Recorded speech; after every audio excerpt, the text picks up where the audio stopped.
Hello and welcome to another episode of Starside Chat. This one's going to be a packed one. It's very exciting. We did take a week off, but joining me as always is Aaron Capo. Hello. And I'm your other host, Zach Owens, and we do have a lot of stuff to talk about. So much stuff happened over the last 2 weeks since we last recorded. We're going to get into Starfield. That's the big thing for this episode. I have started playing it in the early access period, but before we talk about that, we have a lot of news to talk about, and I'm very excited to hear about it because you have an Xbox now. Zach, I bought a Series X. It was, I think, Wednesday or Thursday of this week. I was like, you know what? I'm just going to bite the bullet on it. And so after work, I drove to a Best Buy, and I picked up the little laminated card that said Xbox Series X, and I brought it to the front desk. And I had a weird interaction when I was buying it. I approached the desk, and I gave him my laminated card, I guess, and he went and got me an Xbox Series X. And then he was like, okay, do you want the, it's not a payment plan. What is it? The protection plan. Oh, yeah. Do you want the protection plan? And I was like, sure, I'll get the protection plan. And then to my right, I heard someone say, you traitor. And I was like, what? And I turned, and there was a guy who I can only describe as a pretty generic looking bro. He had cargo shorts on and a polo shirt, and he had that thing where you put your sunglasses on the backside of your head. And he was looking at me, and he was smiling. And I was like, oh. And I was trying to process what that meant. Why does he think I'm a traitor for getting the protection plan? But then I looked, and he was buying a PS5. So we were different consoles or whatever. And so I was like, oh, yes. So it was back to me. A console war situation. It was, I guess. And then so he finished checking out before I did. And he had to walk by me to get out of the Best Buy. And as he walked by me, he was like, hey, I'll see this guy on Call of Duty. And he waved at me. And I was like, okay, see you later. But I totally forgot that you can play Call of Duty Xbox versus PS5, I guess. Oh yeah, crossplay. But it was weird. Yeah. Calling a traitor. Well, I would have assumed wait, do I know you? And you know that I have previously been a PlayStation person? What's going on here? I don't know. Yeah, that is for a good 10 seconds I was like, what is it about the protection plan that makes me a traitor? But I realized that it was that he was buying a PS5, but it was just I was not expecting to have anyone comment on that. But now I'm the proud owner of an Xbox Series X. Nice. So have you gotten into Game Pass and started playing anything? Yes. I purchased Game Pass. I even connected my Xbox Series X to my Google so I can tell Google to turn on my Xbox, which is cool. But I have played a couple of games. I have completed one game on Game Pass, actually, which we can talk about a little bit later. But it's great. I'm loving it. I had to figure out how to get my TV to display 4K HDR, because it was not I had to basically turn a slider on for FreeSync or whatever. So now it will actually do 120 hertz. That's awesome. But it's great. I'm loving it. I don't think I've played any games that take advantage of that yet. But soon enough. Yeah. It's pretty cool. I have just the regular controller. I think I am going to buy a little battery pack so I don't have to keep buying AA batteries. But yeah. I get it. I get it there.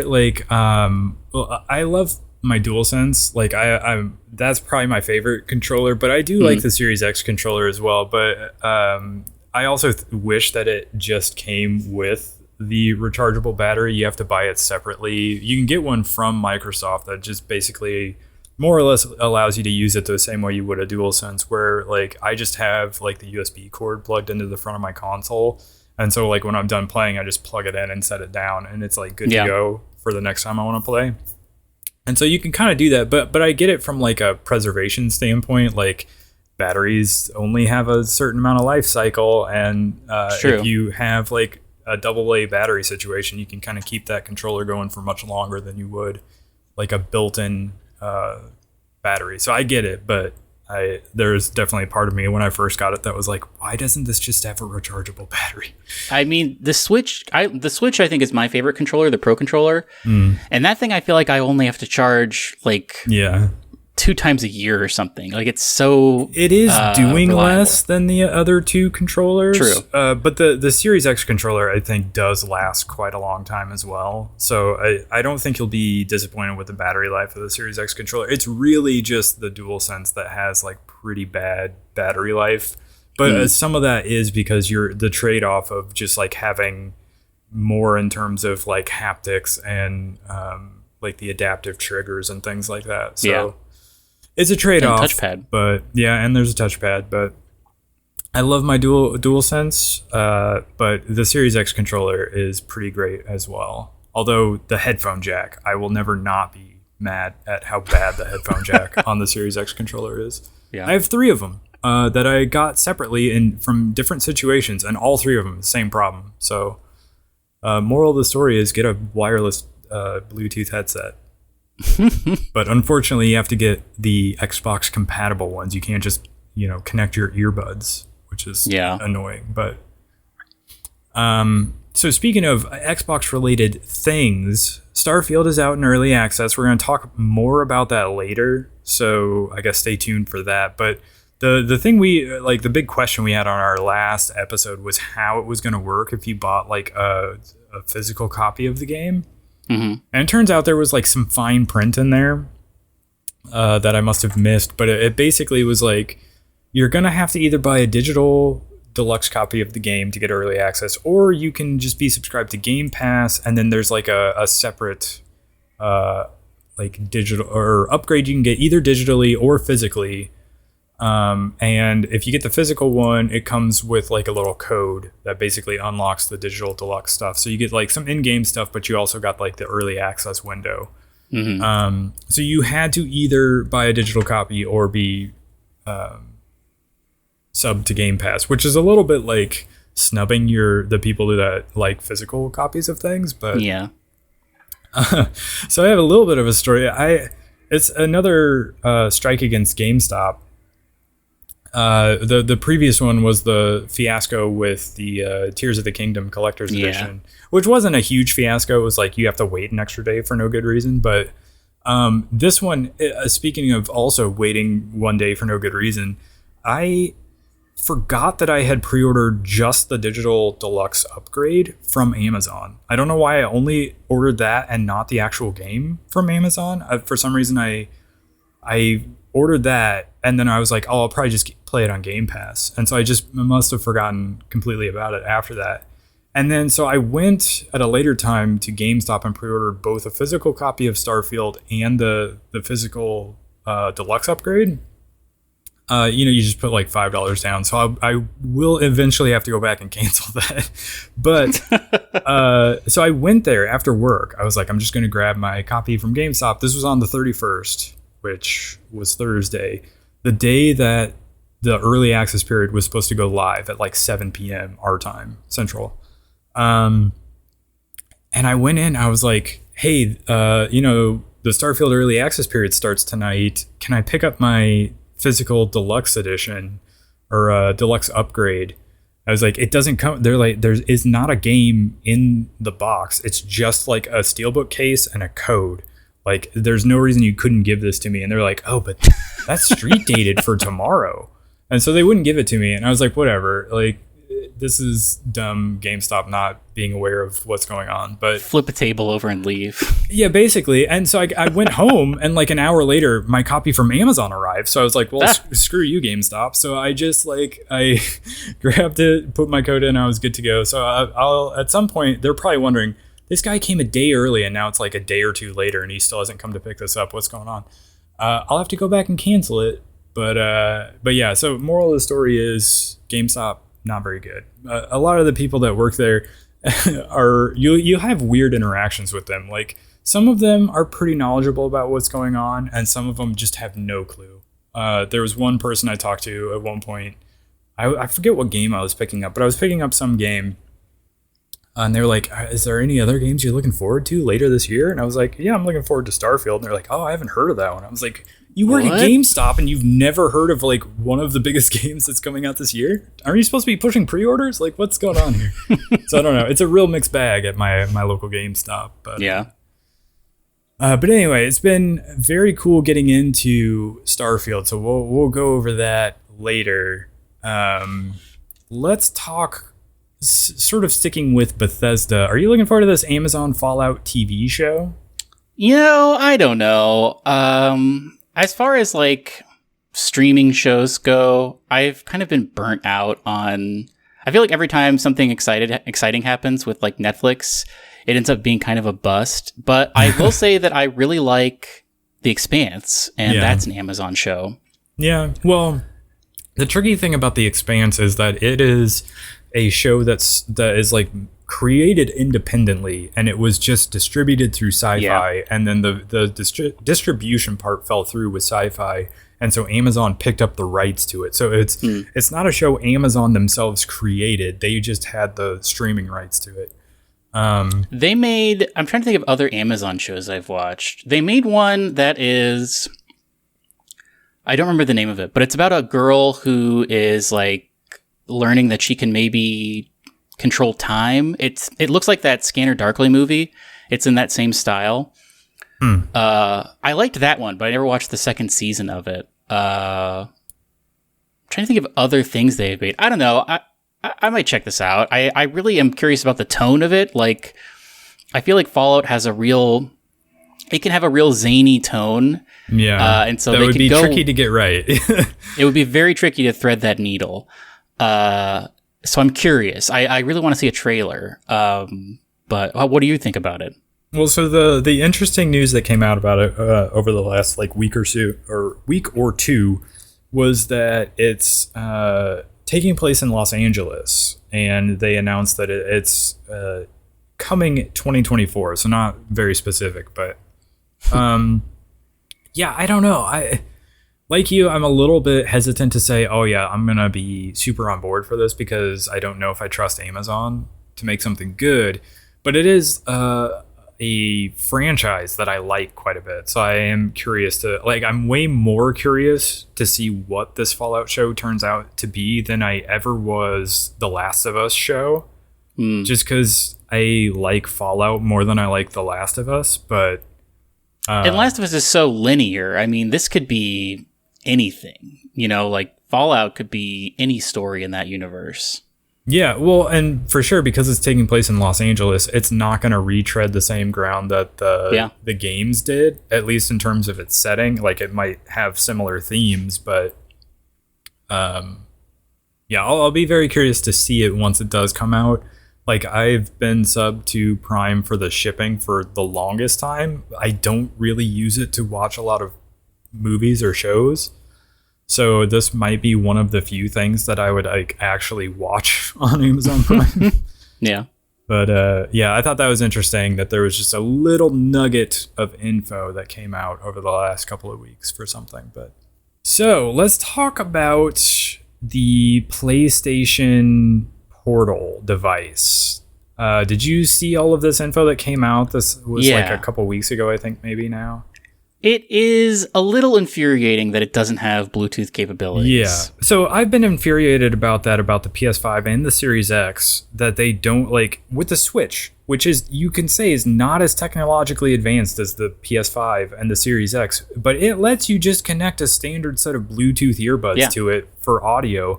It has driven me crazy that I can't do that with my next gen consoles. Yeah. And that's carrying over to this handheld Portal device for some reason. And it is like that one next step worse when you consider that you basically have to buy one of these new set of earbuds or headset that they announced. That's also super expensive, by the way, in order to get wireless stuff. Like, it does have a headphone jack. Like, in fairness, they're providing you with a cheap alternative. You can just plug in any standard set of earbuds. But, like, if you want wireless, you have to pay up for it. And I was going to ask you, how much of this is, you think, PlayStation sort of fancying themselves as the Apple of the console universe? Where they just have these, like, like they sort of demand high quality, but they also have just these overpriced, sort of this ecosystem of overpriced accessories and things like that. I mean, it's definitely. Look, I'll admit the carrying case and the Bluetooth headphones, or not, they're not Bluetooth, but the headphones that you can buy with this do look very cool and sleek and futuristic. But I don't want to pay. It's like $180 or something. Yeah, it's something crazy. They're like $200. They're very expensive. So like, if you want to get both this handheld gaming device and the earbuds to use with it, it's like almost as the amount you would pay to buy a PS5. It's like $400, cool. I think, which is crazy to me. And it was just like when there was that crazy thing where they released the PSVR 2 and it was like more expensive than the console itself or whatever it was. It's just, I don't know why they're doing this. Hopefully, you get some third-party companies that are able to like make some licensed things that are less expensive that you'll be able to use. That's still, I guess, a possibility, but it does seem insane to me that they've basically concocted a situation where you basically have to pay through the nose to be able to use this device and have wireless audio. But it's weird. Like, separate to that, I do still think the device is kind of cool. Just as like people, surprisingly, even like people from IGN, I feel like we're like, what's the use case for this? I'm like, what are you talking about? Clearly you don't live with other people. There's an obvious use case for this. What are you talking about? But if you have roommates or like live with any other person, then this totally makes sense. And you don't want to dominate the TV for 80 hours playing Horizon. You can just like sit on the couch with Starfield. Them. Yeah, you can sit on the couch with them and play a game portably and still complete your game and not have to like silo yourself off to a room separately. I like the idea of it. I know like a lot of people wish this was just like a new PlayStation Portable, like, or a PlayStation Vita 2 or whatever, but I a little bit don't want that because I want them to not have like, hey, Naughty Dog, I know you're working on another Last of Us, but how about you make something for our portable instead? And then you have to push development of that next game off for a few years or whatever. Like, maybe that wouldn't be the case. Maybe they have like alternative studios that would handle stuff like that. But still, it's just like the idea that if you want to know everything that's going on in the Horizon universe, you have to buy this handheld to also play portable games.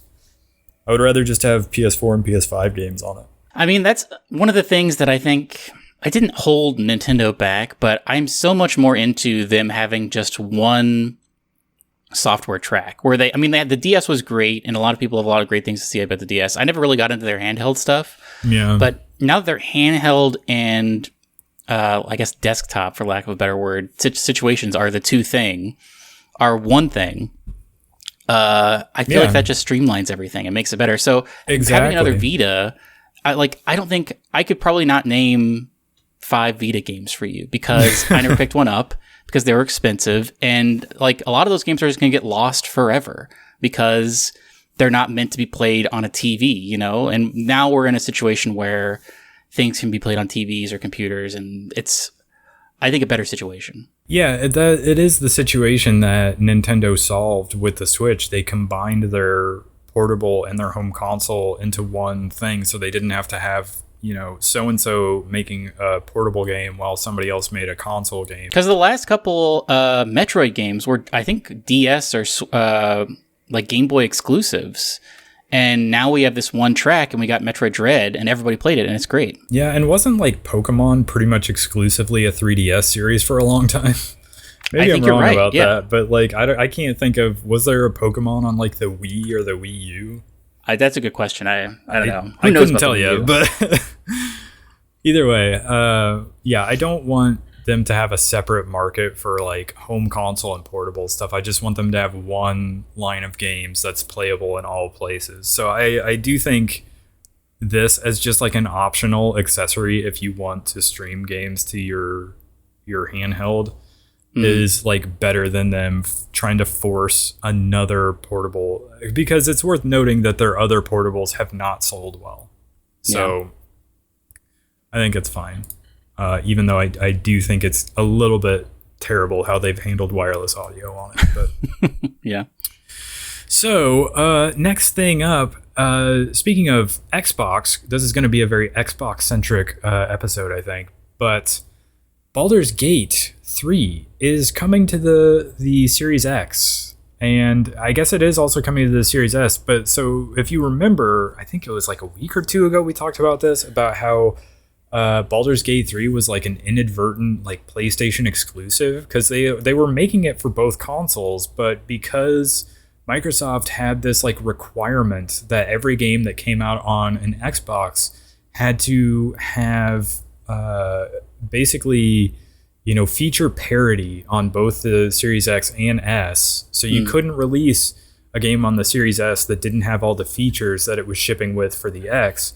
And so they're like, well, we can't get like our split screen working on the Series S. So I guess we just can't release this on Xbox until we can figure that out, which who knows if and when that will ever happen. And so this being like one of the biggest games of the year, they made the right decision and on Xbox side of things, and they said, we're just going to waive that for this and say, Larian, go ahead, release the game on Xbox, and it won't have, like, it'll have cross-save progression between, like, both the X and the S and, like, PC and everything, but you won't have, like, the co-op on the Series S. And I think that compromise is going to be something we're going to see more and more of going forward. I think this does sort of set a precedent where it basically opens the door to leave the Series S behind a little bit. Yeah. Maybe they're just making one exception because this is like one of the biggest games of the year, but I feel like they're going to encounter this problem again going forward. Especially with these big juggernaut games that come out that are like critically lauded and very complex, they're leaving money on the table if they don't release them for the Series X, you know? And I think most people will be cool with that. I mean, the only thing it's not launching with on the Series S is the split screen support, which, I mean, who knows how many people are going to use that, you know? True. Yeah. You still get like the full like main game. You just won't be able to play it in split screen, which I think a lot of people will be okay with. Like if you're playing this on Series S, like you're going to play it single player, you're probably not going to miss the split screen stuff, to be honest. But it was like a thing. I remember when this generation of consoles first came out, I remember people talking about, well, you're more future proof if you get the X, but you could like, you know, buy the cheaper model because it's more readily available and get the Series S and just use it as a Game Pass box. But like, people have been having a good experience with Starfield on the Series S. So, I mean, it's holding its own. It just isn't able to do the split screen for Baldur's Gate. But yeah, I think it is important to get the game out on Xbox because of how big it is this year. So, well, and maybe Xbox will have some sort of mid-life cycle hardware upgrade. Well, so that's where Microsoft boss Phil Spencer, I think, has basically said that Xbox is not going to get a midlife cycle hardware upgrade. So I think that's a really crazy thing. I mean, how would they even handle it? Would they do like a mid-cycle for the Series S as well, or would they just leave that behind entirely? I feel like it was such a weird thing, and I feel like everyone was so confused when everybody was like, oh, here's the PS4 Pro and the Xbox. I don't even remember what the Xbox version was called. Xbox One X. Terrible name. Yeah. But I don't know. That mid-cycle hardware upgrade was just weird to me because like I didn't really see the benefit because a lot of things will play. I mean, pretty much everything will play on both of them. You'll just get some like better visual fidelity on the Pro version. I don't know if that's worth it for a lot of people. Yeah, you just had the option to pick between performance mode or resolution mode, whereas you were stuck with like the normal mode on the base console. It just doesn't seem necessary, I think. And I think they did such a good job with, I mean, PS5 and Xbox Series X as far as like, I mean, they have SSDs, they have those expansion slots. I don't think it makes sense to me that we're not going to get some sort of like Xbox. Also, I don't know what they would call it. Xbox Series XX, or I don't know. Xbox Series XS. I guess. I don't know. XS, yeah. So I'm cool with that, especially because I just bought one, and I'm glad I won't have to be envious of someone else having a slightly newer one. Yeah. Well, and we talked about, like, would you be willing to buy a PS5 right now if it was, like, you know, on sale because they're trying to push out stock before a PS5 Pro comes out? And I still think you'd be fine with that. But yeah, basically, I think it is this Twitter account ZubiTech that I follow now and then. They have some like interesting things that come out tech wise for like consoles. And he shared, or whoever runs this account shared the quote from Phil Spencer. And he says, I think we need to let devs settle on this hardware and get the most out of it. But in terms of increased frame rates, increased resolution, I just look at what goes on PC with high-end GPUs, high-end CPUs, and it's not always just about pixel count or frame resolution. I think there's lighting techniques, there's a bunch of things that goes into what makes a game look and feel great, and we have a ton of headroom as an industry there. And I kind of agree that we barely tapped these current consoles because I feel like it's been such a like, this is, you know, we're trying to scale all of our games to run on the past gen consoles as well. Yeah. So I feel like if they really concentrated on the next gen consoles, it would be interesting to see what more they could get from these consoles. But interesting point, if Microsoft doesn't go back on this, then if they do come out with a PS5 Pro, it'll be the only mid-gen refresh console this generation. I don't know if that helps or hurts them, but I never bought a PS4 Pro, so I don't know. No. I don't. We're on the horizon also of supposedly Nintendo coming out with whatever the Switch successor is in like fall of next year. So that'll be something to look forward to. Yeah, more competition in the console space for sure. I did see this Hyperlight Breaker is delayed until 2024 announcement. Yeah, there was some stuff because it was Gamescom this last week, and so there was a bunch of stuff that came out, and I think Hyperlight Breaker being delayed was one of them. Which is fine. I'm fine waiting on that game. It's like, it's on my Steam wish list, but I am fine coming out whenever it needs to come out. I was more interested in this Grime 2 announcement, which I'm sure you're very excited about. Yeah, I loved Grime 1. It's probably, to date, my favorite Souls-like Metroidvania that I've played. Wow. I played it on Steam Deck while I was on vacation like a year or two ago. And it was great. It was really fun. They've come out with like a lot of content for it. I think the thing that blew my mind about this wasn't just that they were revealing that they're making a second one, but it was simultaneous to the fact that they are making a second one. They're also working on another big DLC for Grime 1. So they came out with the DLC for Grime, and then they came out with like this expansive like New Game Plus mode that added a whole bunch of stuff to it. And they're working on another DLC after that, and they've got Grime 2 coming. So they're really like doubling and tripling down on this as a franchise, which I think is great because the first game was so good. If you like Souls-like Metroidvanias, I highly recommend Grime because it was very fun parry mechanic that I really liked. But I thought this looks cool. I will definitely play this when it comes out.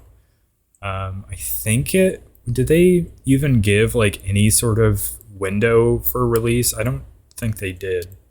No, I don't think so. I think it was just an announcement trailer. So either way, very cool. I'm into it. We'll definitely check that out. Oh, also there's a Switch version of Grime 1 that still hasn't released yet. They're still working on that too. So this developer is just like, I don't know. They have very ambitious plans for the Grime franchise. So and the other thing I saw that came out that was interesting, you and I actually started a Let's Play of a game called Long Gone Days years ago. I remember this. And it is just now, I think it was in early access at that point, but it's now going to have a console release this year on October 10th.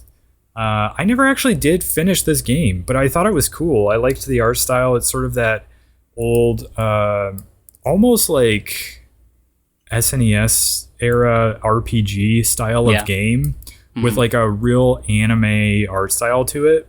I thought it was interesting. I definitely think this is like a little indie that like has flown under the radar, and people should definitely check it out. It's called Long Gone Days, and it's coming to PS4 and PS5 in October. Okay. Speaking of, well, talk about this next thing. I forgot to put something in the show notes, which I'm going to put right now. So talk about this next thing for a second. Okay, so also, I think maybe this is November. I thought maybe I was going to say also coming out in October, but I think it is November, is the Yakuza spinoff, Like a Dragon Gaiden, The Man Who Erased His Name. And watching the trailer for this thing is a little bit crazy because there's like a little bit of crossover with the last Like a Dragon game. Like a Dragon, I guess it was Yakuza Like a Dragon. They flip-flopped the name. So basically, it used to be Yakuza, and now they're calling it Like a Dragon. But the protagonist, the new protagonist from Yakuza Like a Dragon, makes a small appearance in this game. And I think, if I recall correctly, I'm going to have to check like some notes or something on this, but I think it takes place between Yakuza 6 and Yakuza Like a Dragon, if I'm not mistaken. But it brings back Kiryu, the protagonist that everybody remembers from all the previous Yakuza games. But yeah, I think this game looks kind of cool. There's like some weird stuff if you watch the trailer. There's like live action girls that you talk to. Like some of the side stuff in the Yakuza games is wild and weird. Oh yeah. And this, it looks like maybe some of the weirdest stuff that you can get into in this game. But I don't know. I'm into it. I have gone back to Like a Dragon Ishin. This was like a couple weeks ago before I started playing Starfield, but I was like in between things, and so I finally popped Like a Dragon Ishin back into my PS5 and picked up where I left off. And like those games, like there's such a focus on like story and character, and they do like, if you like Yakuza movies or like, you know, gangster movies, but it's also like an old samurai movie as well. It's like sort of a blending of those two. It's like it's also like Infernal Affairs a little bit. Ooh. Because in Like a Dragon Ishin, somebody like stealths in and like takes out this father figure of yours, and everybody thinks that you killed him, and so you're a little bit in exile, but you like are trying to track down this person that like murdered your father figure, and you like go join up with this this like enemy Yakuza clan, and they just because they have like a similar fighting style to the person that killed your father figure, and so you're sort of like infiltrating them, and you have this like person that you go talk to who's like the person from back home, and he's kind of like helping you out and giving you information and stuff like that. So it does feel a little Infernal Affairs like. It's like It's actually a really cool game that I wish I had made more time to spend with. But yeah, these games are really good. I'm not gonna lie. They're just very long, and so they're a little bit intimidating in that regard, but yeah, I'm into what these games are doing, so I will definitely probably check out this Like a Dragon Gaiden game when it comes out. There was a preview for it that's worth checking out, so if you have any interest in these, go watch that preview. Oh yeah, I was right. It takes place between Yakuza 6, The Song of Life, and Yakuza Like a Dragon.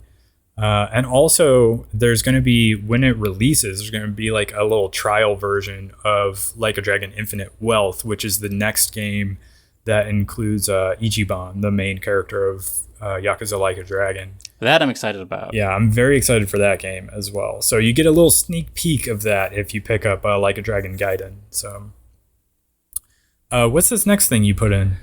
I don't know if it's because of Gamescom or just because I frequently like things on TikTok that are like about indie games, but this was recommended to me on TikTok. Take a look at this.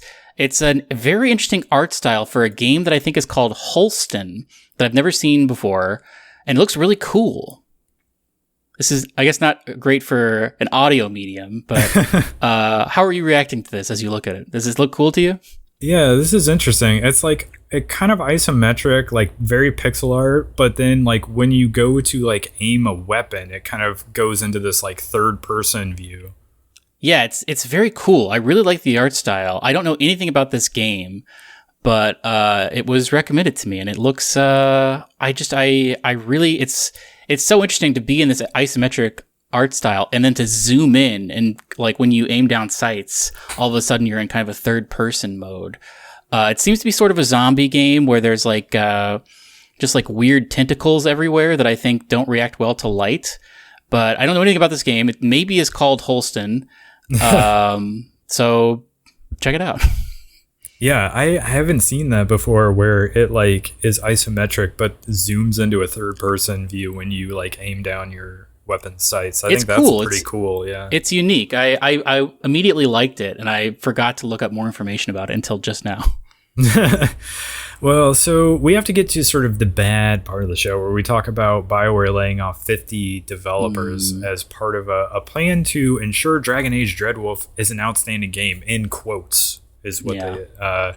So as restructuring, people have been talking about this, and the general sentiment is that, like, BioWare is more or less gone from what we knew, you know, like the people that created BioWare have basically left the company after Mass Effect 3, more or less, which I actually didn't realize, but BioWare, the people that created it were like all doctors, and they started this company called BioWare, and they're like,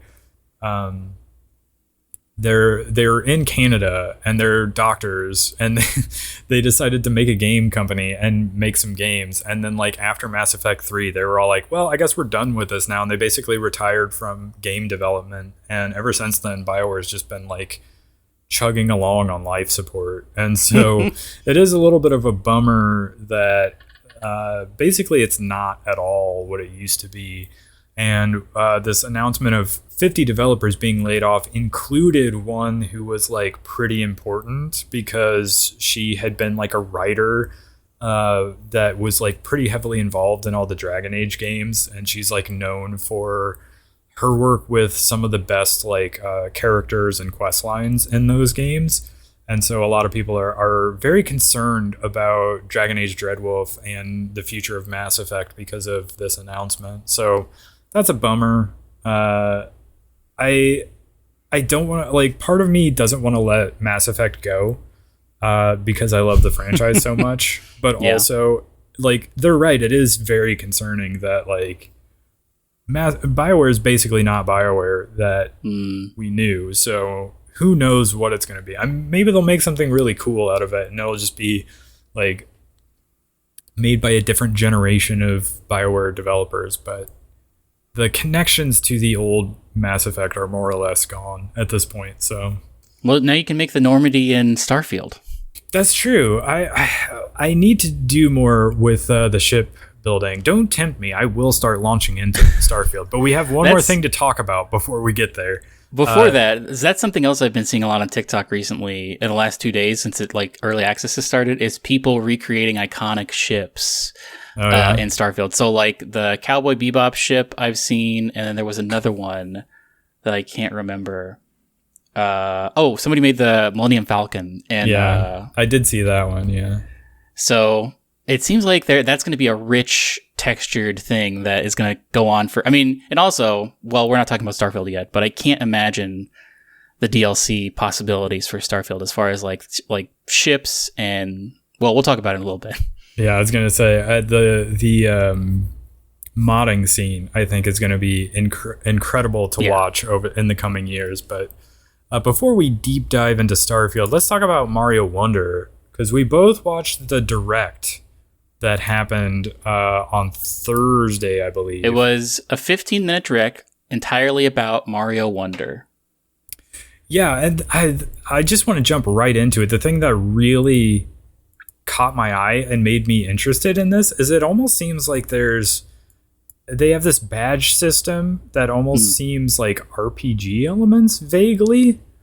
To me, it called out Hollow Knight almost, because in Hollow Knight you have your charms, and you can like you can equip more than one charm at a time in Hollow Knight, but that's what it looked like to me. Is like you equip a charm, and then that changes the way the game plays. Yeah, you have like different things that you can do. Like they showed like basically a grappling hook you could take with you to get around. Then you had like your hat gets really big, and you can use it as a parachute, kind of. Yeah, like some really interesting things that are not common in like 2D Mario games. But even more interesting, I thought, than that was this whole like almost Dark Souls / Death Stranding style like form of multiplayer, where that's immediately what I thought of Death Stranding. I wonder if Kojima was watching this and was like, hey, this is a Strand game. Oh yeah, Mario the Strand game, where like you can basically put down little like helper things, like a little sign of the character you're playing that like people can, I guess, get a bonus from, or like or they can if they die, they sort of can float back to it and like respawn there. And you can like it, and there's these things called heart points that's like the shows above the like, I think they called them standees, that you can put down. Yes. And so you can gain heart points from that, and it's like this little like social thing where you're like, oh, I have a lot of heart points because I've been helping people along the way. But also it's like vaguely MMO like, because you're running through the level and you just see all these other people running around, and you can help each other out. Like if somebody like gets hit or falls down, they float around. There's a chance for you, even though you're not physically in the same game world, you see like sort of a ghost version of them. You can like help them respawn or whatever, which I thought was a cool idea. It is cool. Yeah. It's just going to make this game feel like this weird, cool, like social thing that we've never seen in like a game like this before. Yeah. And also you sort of race each other a little bit as you're going through the levels. So I don't know. It seems like I was going to play this game, but I wasn't like crazy excited about it before this direct. And then I watched this direct and I was like, wow, this is immediately way more interesting than I ever thought it would be.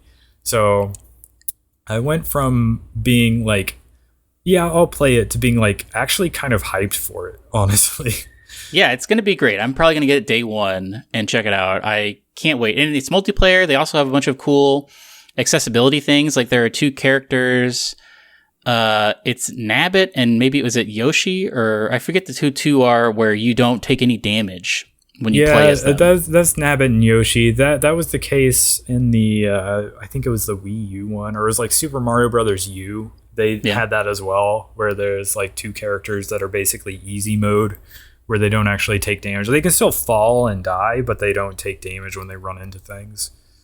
So that's cool to have. And then they also showed off a Mario Red edition of the Switch OLED model, which looks kind of cool, but I don't know who doesn't have a Switch now that wants one. At this point, who's buying that? Yeah, so that was a weird thing.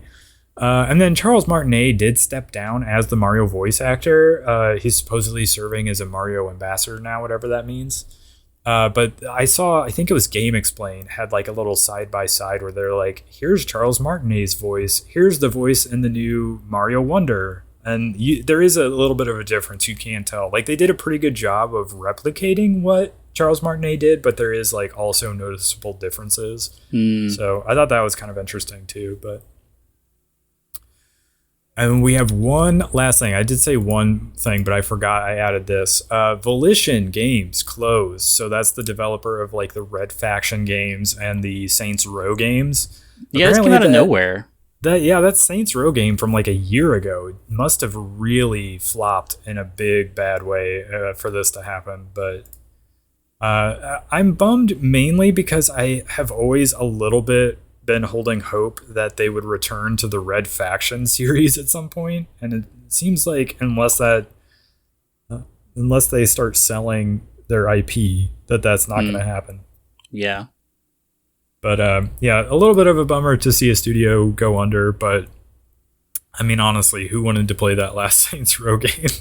Yeah, it was kind of, I really don't understand what they were trying to do with it. Like, I think it would have fit really well, and I think a lot of people said this, like, it looked like a very cool Xbox 360 game, but unfortunately, that's not the era we're living in. True. Yeah, it might have done better that generation, but we're now 2 generations removed from that. Yeah.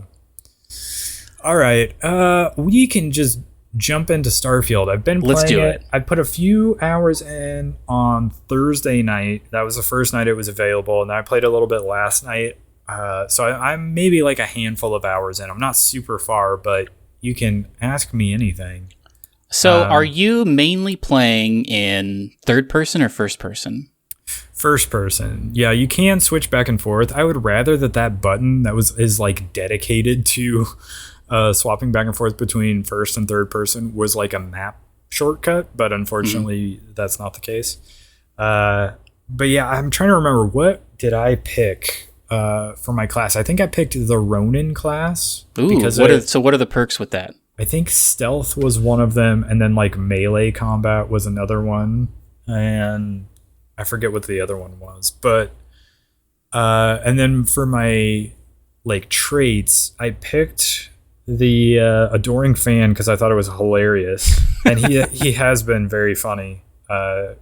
Usually when I go back to my ship and he's there, he'll say like some random thing that will make me laugh because it's. I love that they got that same voice actor and he's just like back at it again. Yeah, yeah. When you talk about acting, there's like the phrase like chewing the scenery with every single line. Just making a complete meal out of every single line, and that's what this voice actor does for this character, and it's hilarious. Not just because the things he says are funny, but his delivery is also really funny. Now, the main criticism I've heard is the menuing is not great as far as your inventory. Everyone wants a better way to navigate the inventory. How have you found it to be? Yeah, because you basically have to. It's like on mobile, there's like Steve Jobs always had a thing about if you want to interact with your phone, you should be able to do everything in no more than 3 taps. Mm. And I feel like sometimes it takes more than that to navigate some of the menus in Starfield. Yeah. Like, it's not quite that bad, but like, for instance, to get to the map, like I said before, you have to hit the menu button and then you have to arrow over and hit the map. It's not like you just hit a button to bring up the map. You know what I mean? Which is not great, but... And then managing your inventory, I haven't found it to be that bad, but I'm sure, like, maybe it's just because I got used to it and I have accepted it, but I do feel like it's sort of similar to Skyrim, where people will come up with, like, a mod that will streamline things and make it much simpler to navigate, but I don't know. It is what it is. I don't think it's that bad, but it could obviously be better. There have been like really mixed reviews. We kind of talked a little bit off podcast about this, but it seems like there are a lot of places giving it like a 10 out of 10 and a lot of places giving it like a 7 out of 10. But like even the people that are giving it like 7 out of 10 are like, there's some really good quests. It is slow to start, but it picks up. And once you get into it, it's like, it really sinks its hooks in you and is very, very good. I haven't been off-put by it so far, so I'm not sure why they're saying it starts out slowly. I think the general criticism about starting the game is that it's not as like attention grabbing as like the walkout moment in like Fallout 3, for instance. Yeah. Where you basically have the entire map laid out before you, and it's like you have this incredible sense of adventure where you can go anywhere and do anything. Or Oblivion is another great example of that. Yeah, another great one. I knew that wasn't going to be the same moment in this game because it's a different game that functions very differently. It's not just an open world where you walk wherever you want to go. Like, you have to fly to different systems. So I was never under the assumption that would be a similar moment in this game, so I'm not sure why people are immediately jumping to that, like, oh, it doesn't start out as strong as Fallout 3 because of that. Like, honestly, I had the walkout moment, and like a big ship flies down and lands, and that was like a cool moment to me that still worked pretty well as far as a walkout moment goes, because you get to see the sense of scale of the ship, which I thought was very cool. And then the guy walks over to you and is like, hey, you want this ship? It's yours. And so you get a ship, more or less. And so yeah, I thought it was still a moment that worked for me. And generally speaking, the negative reactions to some of the intro to Starfield is because people are making extremely direct comparisons to like past Bethesda games. And I get that in like a broad sense why you would do that, but like comparing like little moments here and there directly to Fallout, I think is like an exercise in futility. Like there's not really any point in doing that. It's like getting saying, I really liked fighting dragons in Elder Scrolls, and I was bummed when I played Fallout and there were no dragons in it. Like that's not a useful criticism to anyone. I don't know why you're making that comparison, but like it's a different setting. The one criticism that I get that I like, it doesn't bother me, but I can understand why people are pointing it out, is that the game will probably become known eventually as like fast travel the game, because it's not an open world game. You can't just walk wherever you want to go and just sort of pretend feel immersed in the universe by not having to fast travel, which is the way some people play these types of games. You can't really do that in Starfield. You do basically have to hop aboard your ship and then fast travel to where you want to go, because it's not like No Man's Sky where you can just like fly to a planet, land, get out, run around, do whatever you want, go back to your ship, take off, fly out into space, fly across to an adjacent planet, land, and do all that again.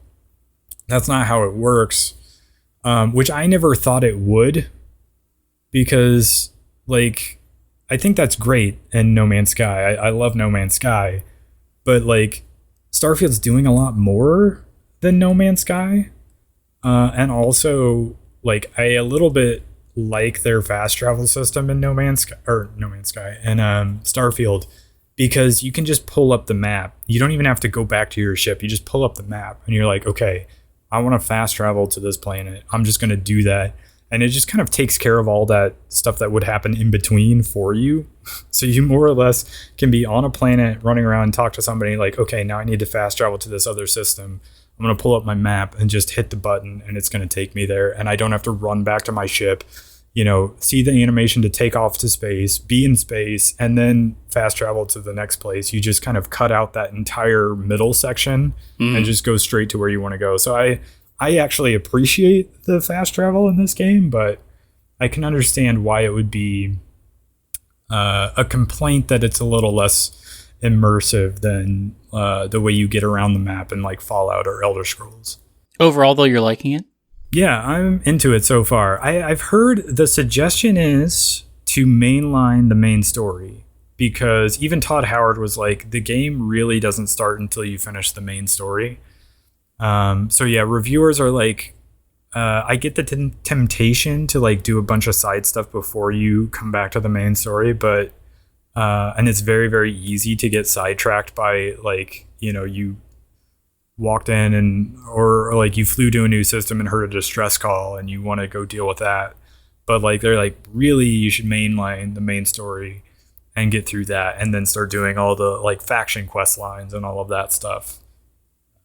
So is that what you're going to do? You're just going to beeline to the end? Because that's what I've heard, and I haven't heard anybody expound on this really, and I haven't looked up to see what it means, but everyone I've watched reviews of have said like, it's like a super novel New Game Plus that's like a cool twist on it. And in universe, it makes sense that it's a New Game Plus somehow.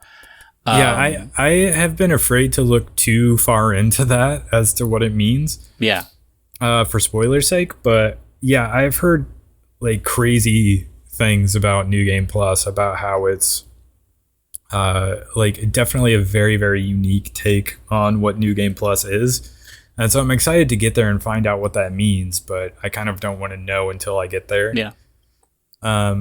But I do think, just to get through some of the points that I have found in my early going is I kind of like the hybrid leveling system that it has, where it's sort of like Elder Scrolls, where using a skill sort of unlocks upgrades for it.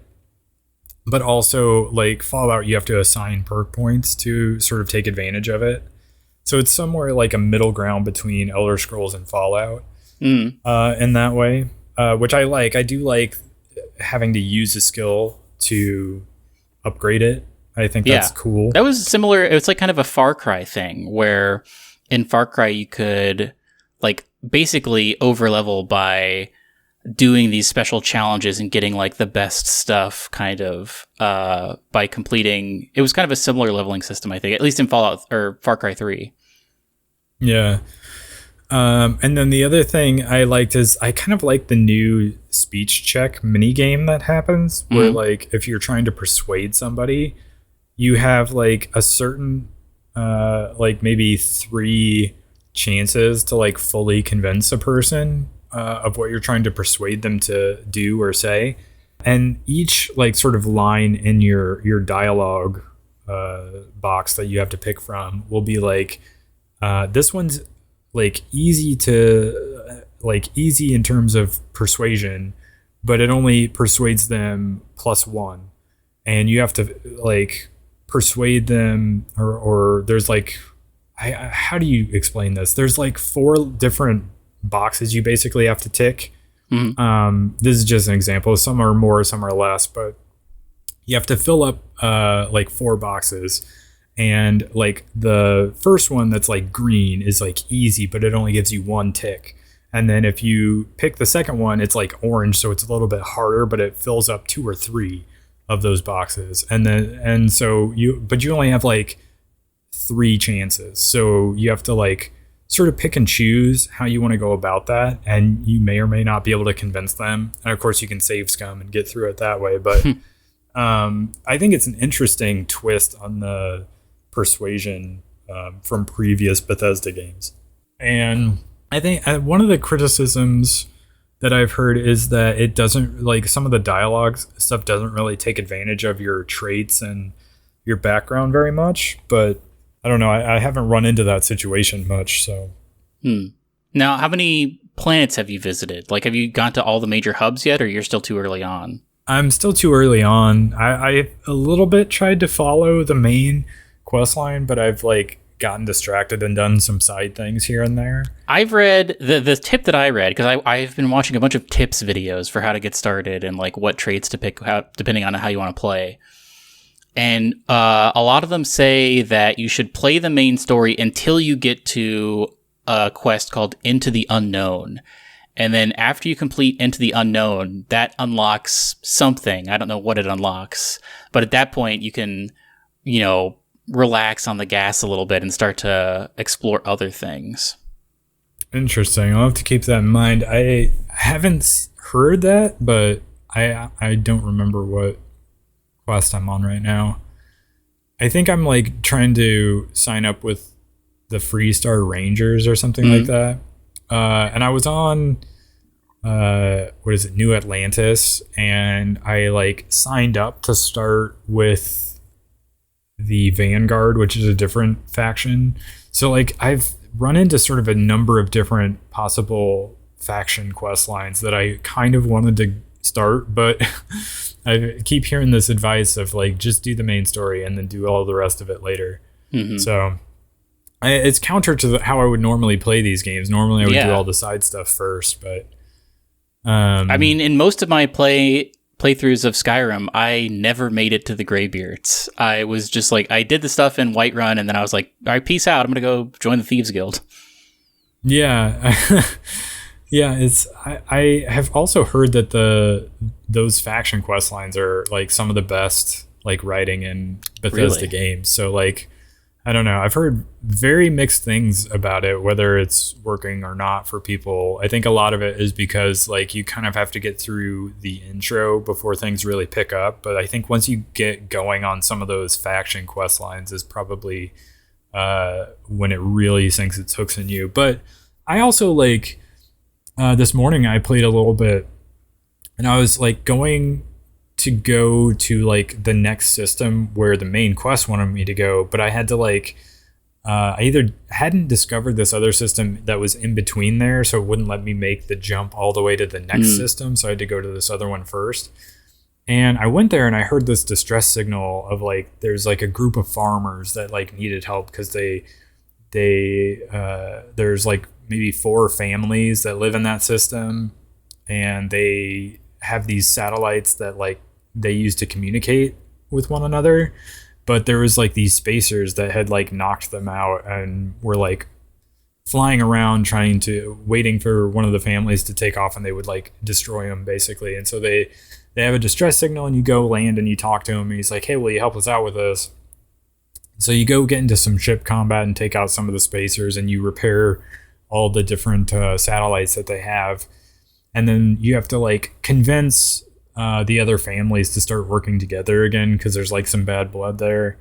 And then you like basically lead this like raid on this like space station where a bunch of the spacers are, and like you have your crew, but you also have like some people from the farmers farmstead or whatever, and you go in and you take out a bunch of enemies. And I can't remember if I got any like special items or not for it, but it was this like cool little side story that had nothing to do with the main story. And I feel like you're going to find a lot of that kind of thing. Oh yeah, I'm sure.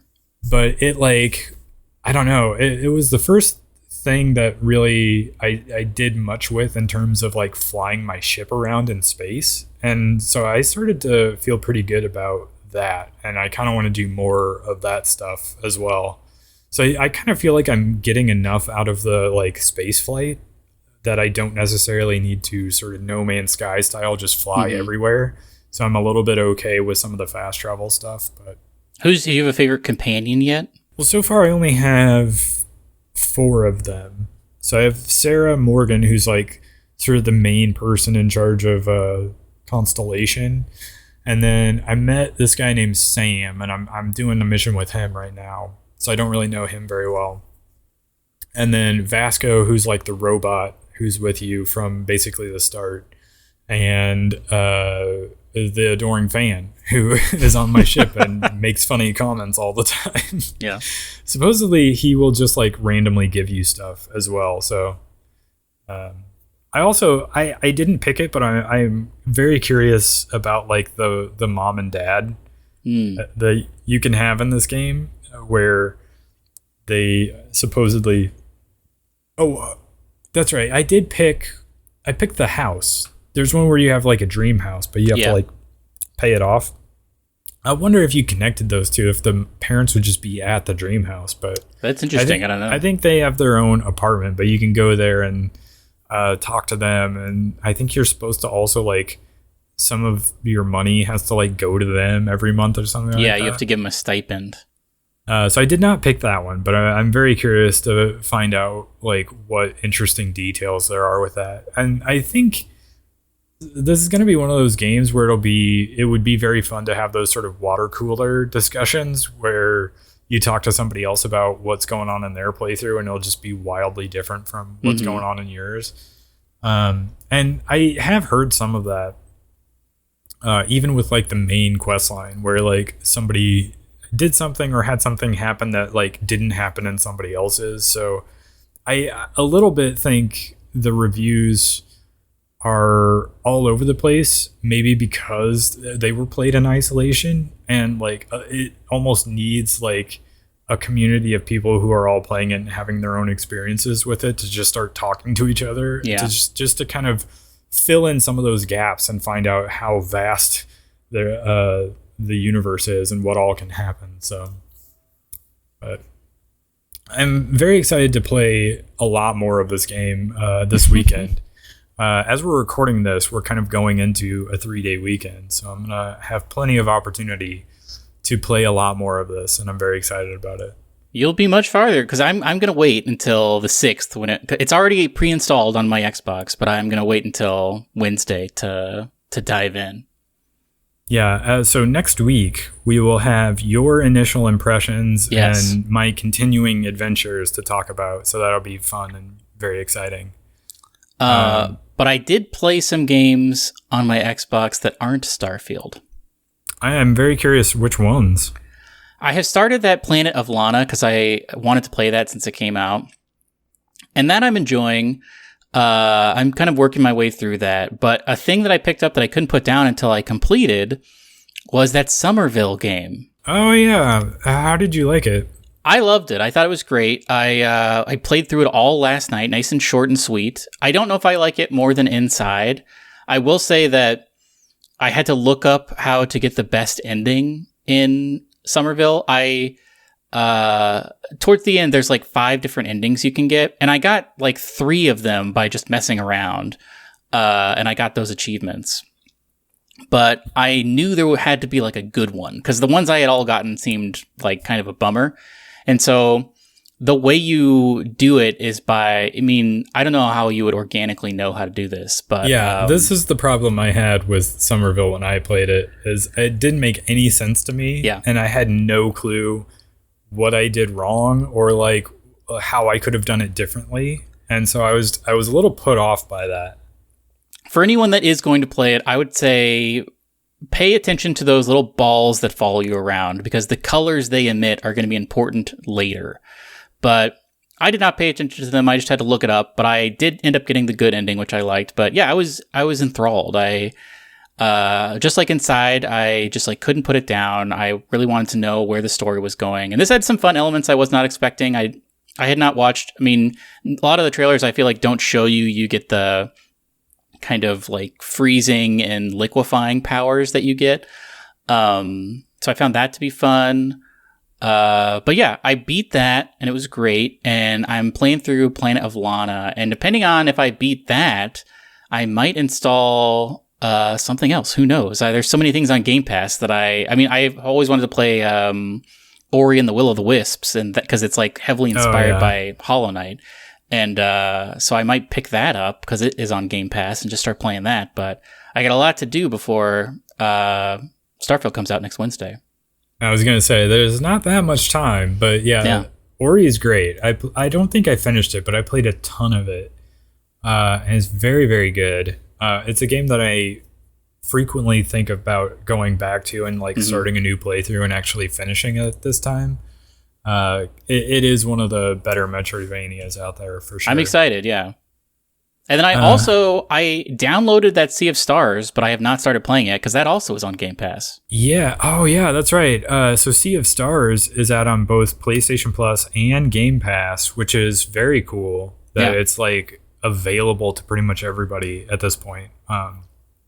It came out at not a great time, but I am very excited to play that game. I think it looks awesome, and it's like getting really well reviewed.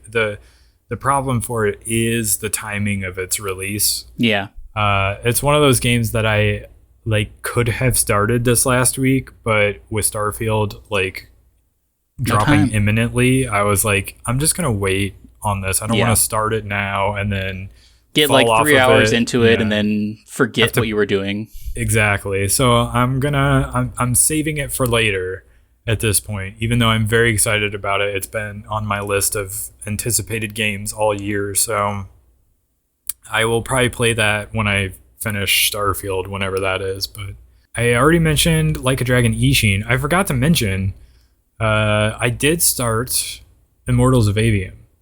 Oh, how is it? It's a weird game. It's like there are things I like about it and there are things I don't like about it. Really, if you bring up Immortals of Aveum, it's just like an excuse to start talking about how video game writers have more or less fallen into this trap of trying to write like Marvel, and how that is basically a crutch to try to make like likable, relatable characters. And instead of that being what it actually turns out to happen, they just make really annoying characters. Because a lot of these games, that happened to Destiny too. Yeah, it happened to Destiny. It's happened to a lot of games. Like, I don't know. I feel like 3 to 5 years ago, if you were starting a game and it was like the height of the MCU, it makes sense that there would be like a temptation to kind of go down that road. But it's It's very fun in terms of gameplay, I will say. Like the shooting feels great, even though you're not using guns and you're using like magic powers. It more or less feels like you're using guns, where like the blue power is basically a rifle that's long range, and the red is like a shotgun, and the green is like an SMG. And you have like a lot of different puzzles. There's some like Metroidvania elements to it where you're like going through and you'll see stuff you can't get to or things you can't interact with yet. And then you'll go get like a new ability, and you'll be able to, there are these like portals that you can sort of fast travel back to previous areas and go find additional things. And I would say if this was trying to do less with its writing and was trying to just be more about the pure gameplay of it, I think it would be much better. But I feel like the 7s it's been getting has been pretty fair. I think it's a game that did not do well because it came out the same week as Armored Core and Sea of Stars and Blasphemous 2, and was sandwiched between Baldur's Gate 3 and Starfield. Yeah. I think I saw like a headline about how like the concurrent, like peak concurrent players on Steam for this game was like 700 some. So, not good. Not great. But I also have to give them credit because this is like an indie studio that basically it's maybe a B game that looks and feels like a AAA game. It's by a studio of people who left EA, but like EA is publishing it, so it's like an interesting thing from that sense. But yeah, I think this should have launched on Game Pass, and it probably would have done a lot better in terms of like more people playing it. But yeah, that's Immortals of Aveum. The only other thing I want to shout out is How To with John Wilson just ended. It had its final episode of the series this past Friday night, I think. A great series, 3 seasons. If you are at all interested in just like weird little movies or New York City or just like just weird stuff, I would definitely check out How To with John Wilson. It's all available on Max. And on that note, oh yeah, do you have any parting wisdom? I almost skipped it. I do this week. I've talked a couple times in this podcast about Hollow Knight, something that I like. And that guy Mossbag released a new video, I think yesterday or the day before as we're recording this, kind of dissecting. Somebody in the Hollow Knight community composited together a full map of the whole world of Hollow Knight. And so in this video, he sort of dissects like what parts don't really match up once you look at it all.